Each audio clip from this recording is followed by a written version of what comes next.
morning. Well, this is Maryland. We're very famous for our seafood, if you guys don't already know already, if you're from out of state. I'm from Southern Maryland, and we're very famous for our blue crab. However, as of recently, a lot of the crab houses that people travel miles to go to have been closing down or shutting down for the season due to lack of crabs. Why is this? There's something a little fishy going on, I think. Well, my answer is sustainable seafood. Who's familiar with sustainable seafood? Okay.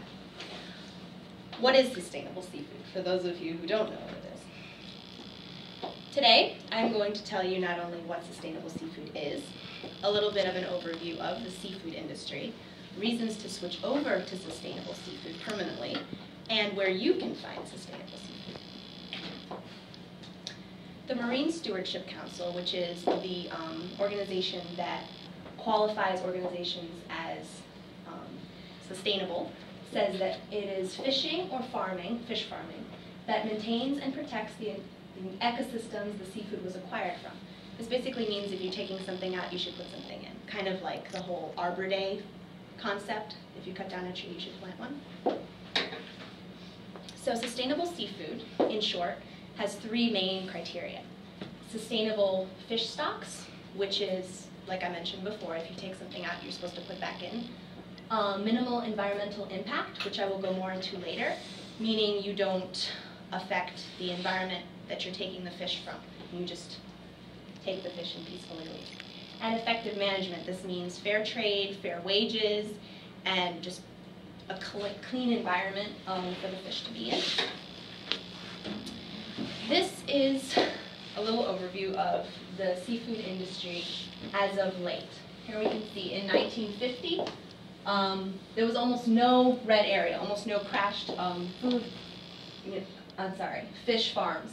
Whereas now, well not now, but in 2003, recently, almost 30% of the, 30% of the fish farms in the world were crashed, meaning they had no more, they had to close down or overexploited. There was no underdevelopment at all. There's something wrong, obviously, and it just keeps going down. These are some actually surprisingly common methods used in fishing. Blast fishing is the use of dynamite in the ocean. Basically, they throw dynamite off the side of the ships and kill everything in the ocean. This not only kills the fish, it also kills the fauna, meaning, the flora. It kills like the kelp, the plankton that's very necessary in aquaculture. Poison fishing, mostly cyanide, which is usually gotten illegally through the jewelry industry. Mostly they just dump cyanide off the sides and it kills everything, same as blast fishing. And muroami. It's a very strange technique. Basically they make a huge net and they attach heavy pieces of metal or rocks and they throw the net down. This crushes the coral and forces the fish to leave the coral. This not only destroys precious coral, which takes decades to grow, but it also just destroys the habitat. And bottom trawling. Bottom trawling is basically like a huge rake that they drop down into the ocean and drag. This also destroys coral, just ecosystems that exist underneath the ocean. Just because we can't see them doesn't mean they're not there.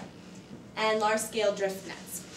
This means a huge, gigantic net that they throw in the ocean. And anything that they catch, they either kill or they throw back and it's damaged. This means huge sea turtles, sometimes even whales, sharks, dolphins. So these were the industry overview. Effect on coral reef, flora and fauna needlessly destroyed, and edible and endangered species are destroyed. So Kofi Annan, the former UN Secretary General, said that the marine environment is facing challenges that, if not addressed immediately and effectively, will have profound implications for sustainable development. So it's not only environmental crazy activists who think that there needs to be a change. So the reasons to switch over. It actively helps the environment, supports sustainable fisheries, and encourages stores to buy sustainable. If you're no longer buying food that's not sustainable, they won't buy it from the fisheries. Lastly, where can you find sustainable seafood? Look for the label. The Marine Stewardship Council puts their label on sustainable seafood. I work here, so you guys can come and buy. The only seafood that we sell is sustainable. And ask your local restaurant. Ask them, is this food sustainable? Even if it's not, they'll get the picture that you'd like to buy some. So don't eat your children's future. Buy sustainable seafood. Thank you.